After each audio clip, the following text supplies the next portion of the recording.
É oficial, 2024 é o ano do Linux nos desktops. E aí você vai me dizer, meu Deus, essa piada de novo, mais uma vez alguém falando que o ano X é o ano do Linux nos desktops. Mas dessa vez eu estou falando a verdade, amigos. Porque os números não mentem, os números podem ser frios, mas eles não mentem. O Linux nunca cresceu tanto quanto cresceu no primeiro trimestre de 2024, isso porque o trimestre não terminou, mas vamos considerar então uma margem um pouco maior, os últimos 8 meses. Os últimos 8 meses de nossas vidas, considerando que esses 8 meses terminaram em março de 2024, provam que 2024 já é o ano do Linux nos desktops, e é sobre isso que eu quero conversar com você hoje.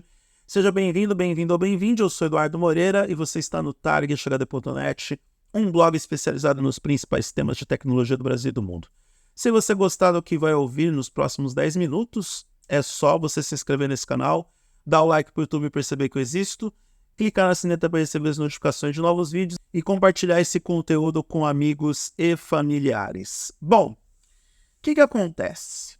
Foram ver lá os números de crescimento do Linux, e aí você pode verificar isso, por exemplo, na StatCounter, e descobriram que o Linux saiu de 3% para 4% nos últimos 8 meses.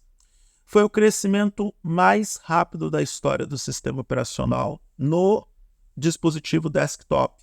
E aí você tem que considerar computadores torre tradicionais, os notebooks, ultrabooks, enfim, qualquer equipamento do PC tradicional ou com arquitetura de PC tradicional.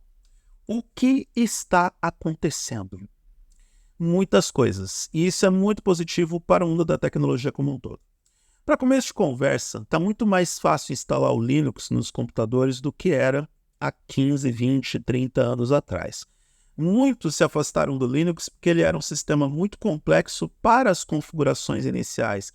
Mas hoje a gente tem assistentes que deixam tudo muito mais prático e até mesmo depois da instalação você tem as áreas de trabalho simplificadas em algumas distribuições que deixam o equipamento mais acessível principalmente para o público mais leigo. Ou seja, a gente tem uma instalação mais fácil, muito mais próxima e parecida com o assistente de instalação do Windows, se bem que hoje quem encara a instalação do sistema operacional da Microsoft é só aquelas pessoas que vão formatar e instalar o sistema operacional do zero, já que as máquinas com as distribuições OEM contam com esse sistema pré-instalado, você só tem que selecionar os itens de personalização ou aquelas configurações finais para ter o Windows funcionando em poucos minutos, já que ele vem pré-instalado. Mas no caso do Linux, na grande maioria dos casos, os usuários precisam instalar ele do zero. Então, assistentes simplificados ajudam a explicar esse crescimento do Linux em tão pouco tempo. E também nas áreas de trabalho, que são mais acessíveis, algumas delas muito parecidas com o Windows. Então, isso ajudou a deixar o sistema operacional ou as distribuições do Linux mais acessíveis para o grande público, e a gente tem que entender que a maior parte do público é leiga, não conhece tanto de tecnologia quanto eu e muito provavelmente você que está assistindo esse vídeo. E é bom que eu estou fazendo um vídeo aberto para um grande público porque as demais pessoas que não têm tanto conhecimento precisam aprender alguma coisa e aprender mais sobre tecnologia. Essa também é a minha missão com esse canal de vídeos. Outro ponto que deve ser levado em consideração: tem muitas pessoas que estão buscando soluções alternativas para as máquinas que ainda estão funcionando bem, mas que não são compatíveis com as versões mais recentes do Windows. Aliás, o Linux tem que agradecer as decisões infelizes da Microsoft em limitar o hardware compatível com o Windows 11, tanto pelo TPM 2.0 como também pelas mudanças recentes das novas versões que contam com maiores exigências nas especificações técnicas para receber as atualizações da versão atual do seu sistema operacional. E a gente sabe que dinheiro não dá em árvore. A gente sabe que tem muita gente que está utilizando o computador, que ainda funciona bem e que tem apenas 3 ou 4 anos de uso, mas que não é mais compatível com as versões mais modernas do Windows ou tem alguma limitação que não pode ser contornada com tanta facilidade. Sem falar no preço dos softwares, e aí não apenas o sistema operacional. O Windows, para quem quiser, ainda dá para conseguir de graça Mas, por exemplo, para quem vai comprar uma licença do zero, ele ainda custa caro. Mas já está bem melhor do que era no passado, onde a gente tem, pelo menos agora, algumas alternativas mais acessíveis para ter o sistema da Microsoft. Mesmo assim, as limitações técnicas ajudam no crescimento do Linux, porque as pessoas estão olhando para esse sistema operacional como alternativa para aqueles equipamentos que estão em bom estado, que podem funcionar bem e que podem ainda entregar uma produtividade ou alguma utilidade para diferentes tipos de usuários, mas que a Microsoft acaba não colaborando por conta dessa falta de compatibilidade ou de suporte para as atualizações. E o terceiro motivo, na minha opinião, para que o Linux cresça do jeito que está crescendo é a Steam. Por quê? Porque a Steam tem lá o seu aplicativo, a sua versão de plataforma compatível com Linux.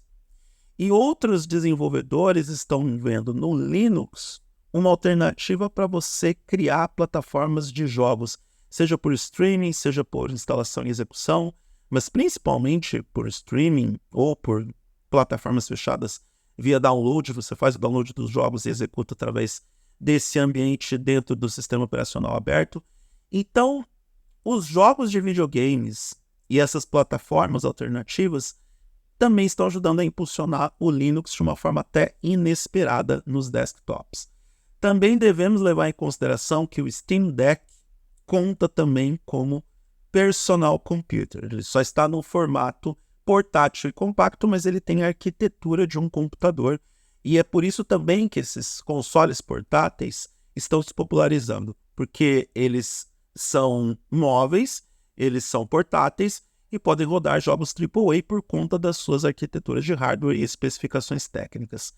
E isso faz com que o Linux explore um mercado que antes ele não conseguia explorar, até mesmo por conta daquilo que eu já falei, das distribuições um pouco mais complexas para instalação e também de desenvolvedores dessas distribuições e dos softwares não pensarem nas alternativas onde o Linux poderia vencer e se dar bem nos desktops. Quando a gente dá utilidade para o equipamento, para uma plataforma, ela tende a crescer de forma exponencial. E no caso do Linux é muito interessante ver essa popularidade que ele está conquistando através de soluções que são acessíveis para o grande público, que fazem parte do nosso dia a dia como usuários de tecnologia ou de computadores. É bem interessante ver como o Linux está crescendo e prosperando diante de um mundo que é dominado pelo Windows e o macOS. Aliás, um bônus. Se você vai lá no Stat Counter, você vai ver que o Chrome OS hoje está atrás do Linux, em participação de mercado e em presença nos equipamentos informáticos. E isso porque o Chrome OS tinha por trás o Google. Acontece que a gigante de Mountain View, pelo visto, está tratando o Chrome OS como mais um produto beta e está, em termos mais bonitos do que ficar falando palavrão no vídeo, está defecando e se locomovendo para esse sistema operacional. A gente bem sabe que o Google abandonou as iniciativas dos seus portáteis com Chrome OS e, para quem usa, não vê mais muito sentido pagar menos para utilizar um computador que tem poucas possibilidades, mesmo com a abertura para o Android, o que já foi um grande avanço para o Chrome OS há alguns anos atrás, mas hoje não representa muita coisa diante da versatilidade que o Linux está oferecendo. Então, pessoal, para resumir, não é nenhum absurdo a gente afirmar no primeiro trimestre de 2024 que este ano é o ano do Linux nos desktops, porque o alcance, o avanço e o crescimento nos últimos 8 meses é maior do que em qualquer outro período que o Linux se fez presente em nossas vidas. E aí a gente tem que começar a observar com maior atenção como esse crescimento vai impactar no mercado e impactar nas nossas realidades como usuários de tecnologia. E é isso. Adicionei um pouco de informação para uma discussão que pode ser mais ampla e um pouco de conhecimento sobre esse aspecto até alternativo do mundo da tecnologia. De novo, muita gente pensa no Windows e no macOS e deixa o Linux um pouco escamoteado, mas não se engane, o Linux segue avançando e está se transformando numa alternativa muito viável para diferentes segmentos de usuários e diferentes perfis de uso.